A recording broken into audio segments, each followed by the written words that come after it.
Hi, and welcome to Amanda's Book Corner. I'm Amanda, and this is a review of To Love and to Loathe by Martha Waters. This is the second book in her Regency Vows series, historical romance series, and it follows Diana, who is a widow, and Jeremy, who is still single, as they come to a sort of arrangement where they will arrange to become lovers so that she can signal to others that she is open to having a lover. She has not had one yet since her husband died. And so that Jeremy can improve his bedroom skills and kind of ease his ego because he kind of got some bad comments from his previous lover. So I need to preface this by saying that this is the second time this year that I've launched into a series on the second book without having first read the first book. So I got this one, I thought it looked cute, forgot that it had a book that came out before it. So I love this one, by the way. I'll just spoiler, I loved it. And I loved it so much that I decided to go out and buy the first book in the series. So I'm going to read this later. Read this one before the third one comes out next year in the spring.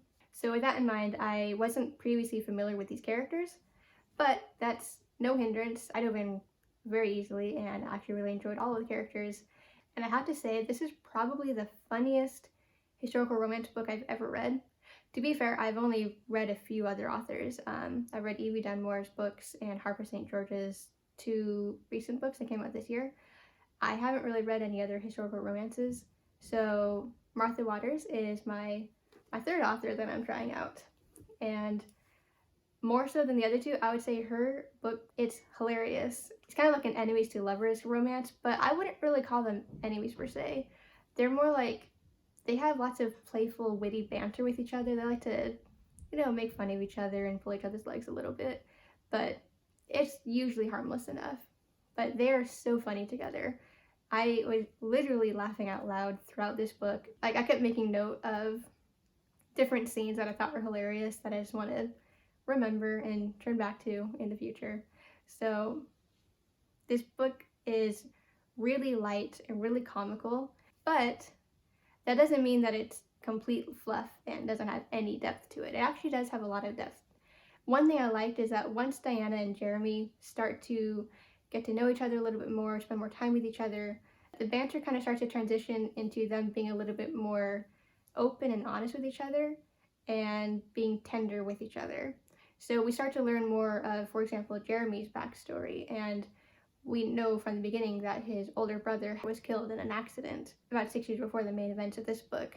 And although he seems like a very light and just charming, easygoing guy, he has a lot of trauma that he buries underneath. And I like that despite all their banter and poking at each other, I like that he's able to open up a little bit and Diana can be, a source of comfort to him and understanding of him. And he does the same with her. She opens up about her own issues with the constraints that come with being a woman, especially at this time. This is 1817, and women don't have any rights at this time. She tells him about how she grew up without parents. She was raised by her aunt and uncle, and although they were never mean to her, she had this sense that she needed to get married so she could stop being a burden on them, get married to a rich man so that she could live comfortably. It really highlights a lot of the issues that women faced at that time. That's one thing I also want to contrast with the other authors I mentioned. So with Evie Dunmore's League of Extraordinary Women series that I'm reading, and with Harper St. George's Gilded Age Heiresses series that I'm reading, both of those, especially the former, but both of them, they're set in the 1870s and 1880s, and they're a lot more overtly political. For example, in the League of Extraordinary Women series, these women are literally, they're blue stockings, as they were known at the time. They are early suffragists who are fighting for women's rights. They're very directly engaging in politics and pushing for changes in the laws that affect women at the time. And in the Gilded Age Heiresses series, although it's not quite as overtly political, it's still definitely a big theme for the different characters. For example, in the first book, August, she really pushes boundaries for herself, and she really wants to work, and she doesn't want to be forced into marriage. She wants to want to marry someone. And I think both of those series are very feminist and really directly point to women fighting for their rights. In this one, Diana very directly states that she does not identify as a bluestocking, but despite that, I can see a lot of feminist opinions that she might hold. You know, she thinks poorly of men, she thinks women are smarter, she thinks women should have more rights, and maybe not to the point where she's engaging in politics. And to be fair, this is 1817, so, you know, it might be a different landscape than the books that I'm mentioning that are set decades later in the same century. But here, even if she doesn't identify as a bluestocking, she does still hold certain values that I think I can relate to as a modern woman who is a feminist and who does believe in women's rights. And of course we have more rights now than they did back then, obviously, but I don't know, I don't think I'd be able to relate to a book, even if it is set in the time where the women don't at least want more than what they have. So I like that she still has that. So in addition to being very comical and light with some hints of a little bit more depth, another thing I noticed about this book is that it really focuses a lot on not just these two characters, but on the other characters that they're interacting with as well. So as I mentioned, this is the second in the series.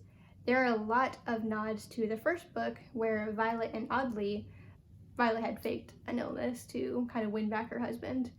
And in this book, you're seeing a lot of the aftermath of that, of like how they're so in love and can't keep their hands off each other. So this is the kind of book where, I mean, it's not really a spoiler because the other book is a romance, so you probably know how it's going to work out, but it does have a lot of very specific nods to that first book. And this one also sets up a lot for the next book in the series, which is called To Marry and to Meddle, comes out next year. This one spent a lot of time looking at Emily and Julian, who will be the stars in the next book, which is kind of a marriage of convenience sort of story, or so I'm told. On the one hand, I think it's interesting that it spends so much time looking at these other characters. Almost, well, it's not really to the detriment of Diana and Jeremy, but it does give enough attention that you really are aware of the other books.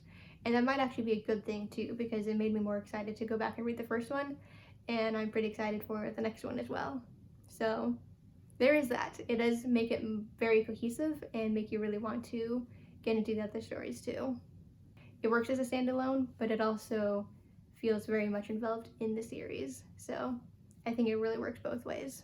And by the way, speaking of other characters, I just want to say Jeremy's grandmother, the Dowager Marchioness, she's amazing. She's one of my favorite characters. She's a firecracker. She says all kinds of things that the other ladies probably wouldn't be able to get away with, but because she's old, they just let her say what she wants to say. She was my favorite character. She's so funny. Another thing I want to point out is, so in the premise of the book, Jeremy and Diana enter into this arrangement so that they can be lovers and, you know, kind of prepare themselves for future lovers. And specifically, Diana is supposed to critique Jeremy's lovemaking skills so that he can improve them. So with that in mind, I kind of went into this expecting it was going to get really steamy really early on. Surprisingly, it actually is a little bit more of a slow burn. Although Jeremy keeps visiting Diana in her room while she's staying at his house, it's a very big house, they don't really escalate into like the sex and stuff quite as quickly as you might expect, which is probably good for them. I think they really need time to get to know each other on a more emotional level, because otherwise, I mean, yeah, they have an attraction to each other, but it's very surface level. So I think it's really important that they do take this time to get to know each other on a more emotionally deep level. So I was surprised by that. I just want to say I was surprised, but I think it really worked well for them. But all in all, To Love and to Loathe is a riot. I enjoyed it. As I told you, I was laughing out loud throughout the book. It was so funny, but also so cute, and I just really liked these characters. I thought they were perfect together. It's one of the few instances where, instead of like opposites attracting, these ones, like Jeremy and Diana, they're very similar in a lot of ways, but that similarity really works well for them. So yeah, I loved this book. I gave it 5 stars. Perfect 5 out of 5. Really cute. You definitely need to read it. And as I said, I'm going to go back and read the first one. So I have it here. I have it ready. It's just a matter of when I'll get to it, but I plan to read it soon. And then I'll be able to read the third one when it comes out next April, I think, or March. It comes out next year. I forget when. So that's my review. I hope you enjoyed this video. Please like, comment, subscribe, ring the bell, all of that good stuff so you can keep up with all my latest videos. I am transitioning to just doing individual videos for each book I read, individual review videos. So I'll be moving away from the kind of wrap-up videos I was doing because I talk too much, and apparently I can't fit 8 books into one video when I spend 10 minutes on each book, because that's just way too long of a video and no one wants to watch that. So I hope you enjoyed this video, and I'll see you at the next one. Bye!